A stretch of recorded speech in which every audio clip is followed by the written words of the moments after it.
Jadi Tuhan itu tidak pernah membiarkan. Justru dengan jeratnya sendiri, yaitu dosa yang dia buat, maka itu akan menghukum dirinya sendiri.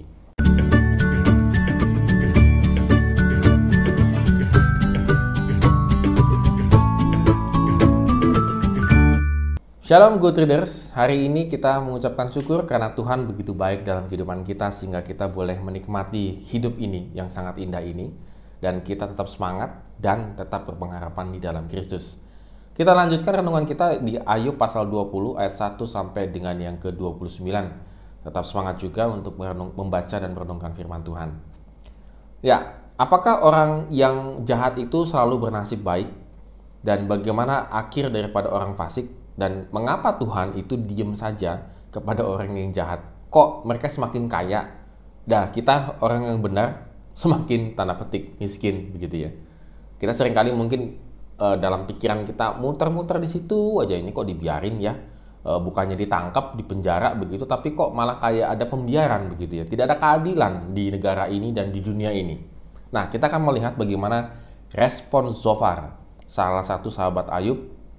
Dan tetap balik lagi bahwa bagi Zofar nasib orang fasik itu ada, maksudnya nasib orang fasik itu benar-benar akan tertimpa dengan dosanya sendiri. Dan Zofar melihat Ayub itu mengalami hal tersebut.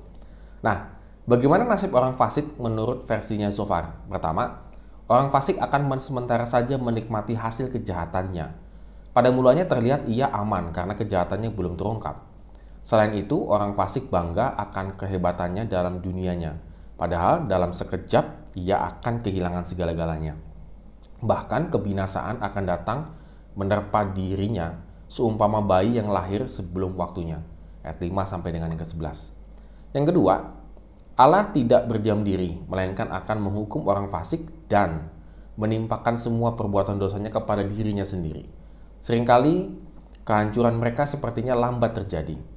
Ini berarti mereka sedang dibiarkan Allah mengalami dan merasakan penderitaan yang telah mereka perbuat kepada sesama. Ayat 12 sampai dengan yang ke-19. Pasti mereka akan mengalami penderitaan. Ketiga, orang fasik tidak akan merasa damai.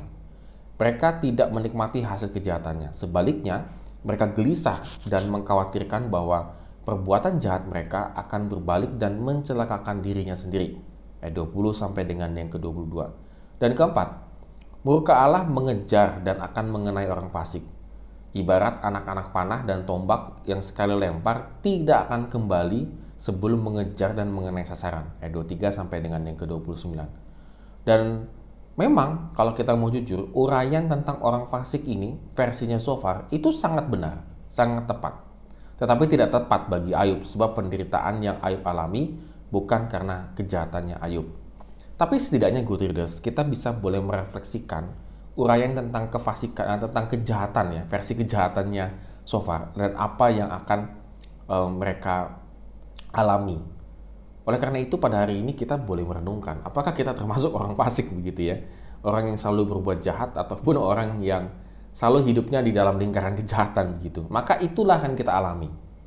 Jadi kita tidak usah kembali lagi pusing-pusing ataupun kita sibuk dengan mempertanyakan kok dia nggak kena tulah dan seterusnya begitu ya. Tetapi kita yang meyakini bahwa akibat dari dosa-dosa yang dilakukannya pasti mereka akan menderita dan menerima hukuman bagi dirinya sendiri. Jadi Tuhan itu tidak pernah membiarkan.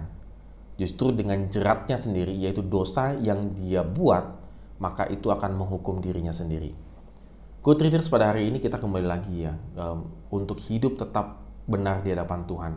Jauhi dosa, karena kembali lagi kadang-kadang kita berpikir saya melakukan dosa ini, itu dan ini, kayaknya saya sehat-sehat saja begitu ya, saya makmur-makmur aja, tapi semuanya lancar, padahal saya melakukan dosa itu dan ini.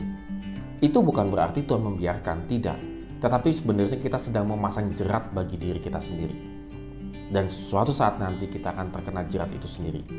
Dan kalau masih ada waktu untuk bertobat, enak. Tetapi kalau tidak ada waktu lagi untuk bertobat, maka kita sudah tahu pasti ujungnya akan kemana. Oleh karena itu, Good Readers, pada hari ini, mari kita tetap hidup benar di hadapan Tuhan. Apapun resikonya, kembali kita tetap meyakini dan kita tetap mengimani dan meyakini Tuhan tetap selalu berjalan bersama-sama dengan kita. Amin. Have a nice day and God bless us.